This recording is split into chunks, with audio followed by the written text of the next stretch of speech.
अगर आप जानवरों से मोहब्बत करते हैं और जबरदस्त लड़ाइयां देखना पसंद करते हैं तो ये वीडियो आपको बहुत पसंद आएगी।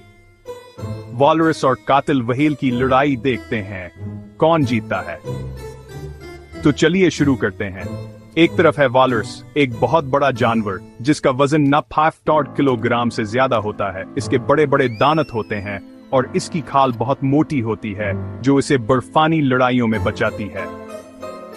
ये कोई आसान शिकार नहीं। दूसरी तरफ है कातिल व्हेल, जिसे ऑर्का भी कहते हैं, समंदर की सबसे बड़ी शिकारी।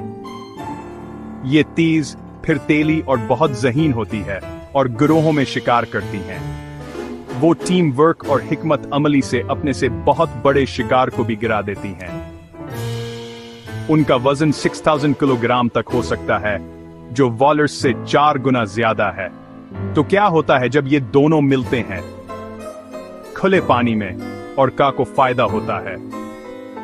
वो अपनी रफ्तार और जहानत का इस्तेमाल करते हुए वॉलरस को उसके गिरोह से अलग कर देती हैं, फिर नीचे से जबड़े तोड़ हमले करती हैं। लेकिन वॉलरस को कम मत समझो। जमीनी आम और टी बर्फ पर वॉलरस से ज्यादा महफूज होते हैं और वहां अपना भरपूर दफा कर सकते हैं। तो कौन जीता है?